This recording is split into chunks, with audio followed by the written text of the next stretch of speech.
Hi YouTube. The first thing that I'd like to mention is that I am sick, so if my voice sounds a little off, then that's why. Now I'd like to take a break from the usual fun and games that take place on this channel to talk to you about something very serious. Laziness.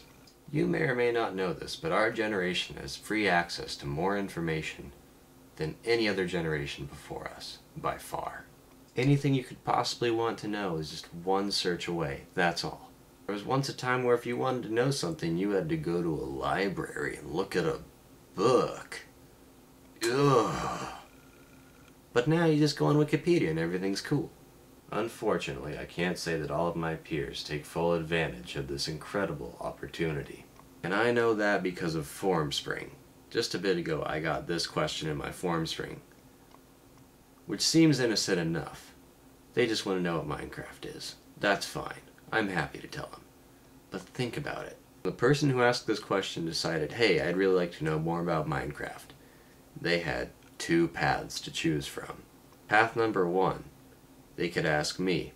It could sit in my inbox for a long time, and then if I feel like it, I might answer it. Or path number two, they could have typed those exact same words into Google and gotten an answer in less than half a second. And for whatever reason, they chose to ask me. That's a grave mistake. I'm a 17-year-old with very little life experience. I don't know anything. Google, on the other hand, is a multi-billion-dollar company whose sole purpose is to serve people information free of charge. The only logical conclusion that I could come up with for why somebody would choose me over Google is that they simply don't know how to use Google. So, I did a little bit of digging, and as I was going through the archives, I came across some footage from my older college days. And I would like to share that with you in the hopes that it would educate you enough to where you are a confident Googler. Roll that tape. Hi, I'm Professor Adam, and here at good old Adam U, I'm the head professor of Learn and Use of Knowledge 101. Let's dive right into today's class, shall we?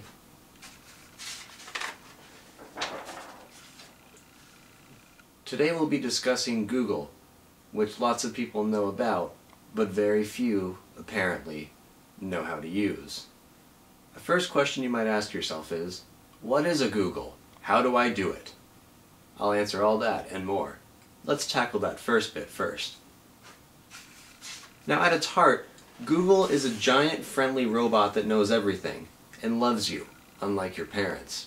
See, this is Google, there's the heart, capable of love, and there's you and your laptop, with an Ethernet cord running all the way up to Google's brain. Isn't that nice? Now, despite the fact that Google is a giant robot many times taller than yourself, you shouldn't feel intimidated. Google is your friend. Google will never make fun of you. I'll make fun of you if you ask me stupid questions, no doubt about that. But Google here is your pal. Let me show you what I mean. No matter what you type in on Google, it will give you search suggestions, things that people have searched for before. Now, whether or not people have actually searched for these things, or if Google is just feeding them to you to make you feel smarter, I don't know. But you're guaranteed that for any topic you can think of, somebody will have searched for something at least 7 times stupider than what you want to know. Congratulations. At this point in the course, you should be a confident, yet slightly mindless Google user. But you may be wondering, how does it all work? What makes this entire system tick? I'll show you.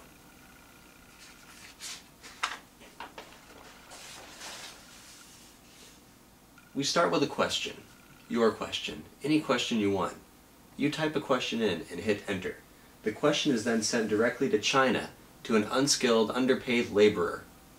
The laborer translates it into Chinese. Lightning quick. It is then attached to a carrier pigeon, which flies the speed of light to Morgan Freeman.